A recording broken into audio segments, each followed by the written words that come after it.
Barabara kuu ya Kitale Mopus inatarajiwa kupata sura mpya ifikapo mwezi Novemba mwaka ujao. Hatua hiyo inalenga kurahisisha shughuli za uchukuzi na biashara pamoja na kuimarisha usalama wa watumiaji wake.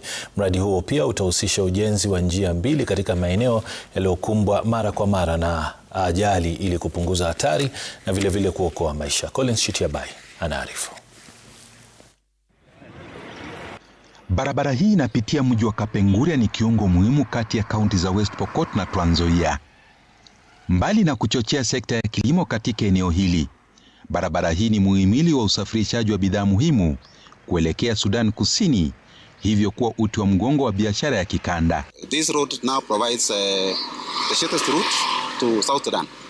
And therefore by completing this road we hope to open up the market to link the port of Mombasa with Juba, so that the goods destined for South Sudan, Uganda and DRC can then be transported easily.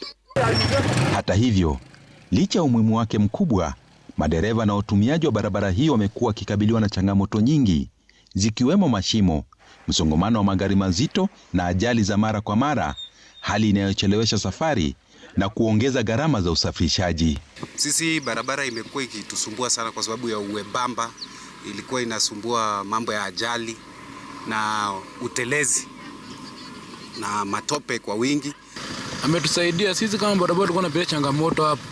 Nangana magari, malori, barabara ni ndogo, unatoka kando, lakini sasa itakuwa tu sawa.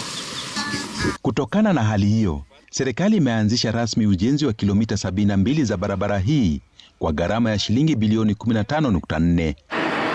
Mradi huo unatarajiwa kukamilika mwishoni mwa mwaka ujao, huku kiahidi kuleta mageuzi makubwa katika usafiri na usalama barabarani.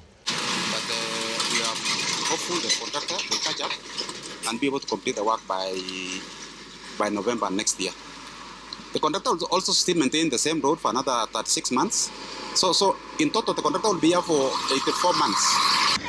Aidha, maeneo yanayojulikana kwa ajali yatapanuliwa na kuwekewa miundombinu bora ya usalama ili kupunguza uwezekano wa ajali zaidi siku zijazo. The Kitale section will be dual 5 kilometers, and then we also dualing the section in Kamatira through the hill another 10 kilometers.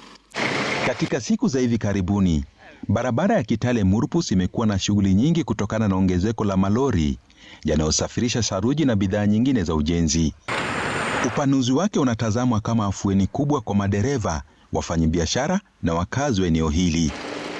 Collins Shitiabai, runinga ya Citizen, kaunti ya Trans Nzoia.